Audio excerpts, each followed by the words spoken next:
Well, what we got here is a setup inspired by Mr. MHP Gardner on YouTube. Check out his hydroponic stuff. These tomatoes that you see here were planted 2 weeks ago, and they were the size of that white one that you see there. I had them in the pipes you see behind, just holding while I got my perlite and buckets ready to go. And they actually have gone from that size to that size in 2 weeks' time. So I'm real curious to see just exactly how they do. These 4 little ones I just got filled in today. These other plants I started a while back, and they were, like I said, they were that size in rock wool before I transplanted them. Decided to set it up as an A-frame, which actually added some complexity to things, trying to get the flows to match. This is constantly on. It's kind of a modified deep water culture. It's actually, there's room in there for air roots. The pipes are about 2/3 full, just enough to get into the bottom of the 2-inch net cups. I've been eating off of the bok choy here pretty good, and there's some different age stuff there.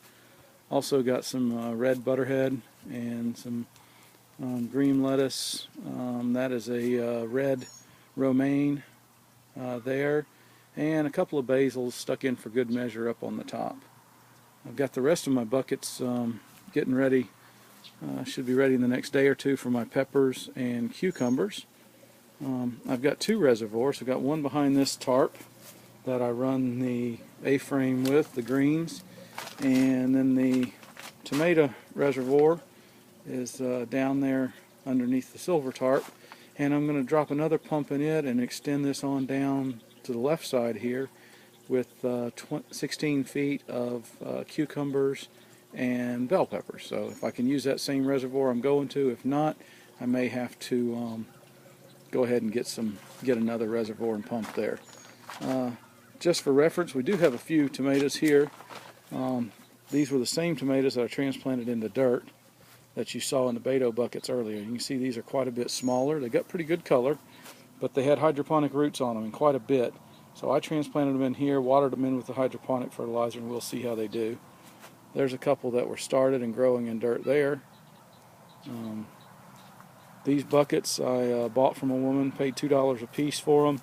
Bought the fittings and the grommets, and ordered the grommets from Granger, same part number that MHP was using. Drilled my holes 2 inches up from the bottom using paint strainers. I've been buying these at Lowe's, but I think I can find them cheaper at one of the paint stores. And since I've got another 20 here to go, I think I may actually end up ordering some more of them.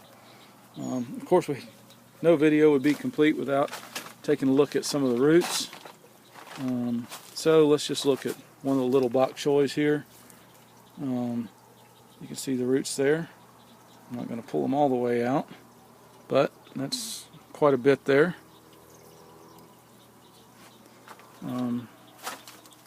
Some of the larger, like this bok choy here, you'll get an idea. This is about 4 weeks. I can't get the roots out. You can see how full they are there. I can't get the roots out. On some of the red lettuce,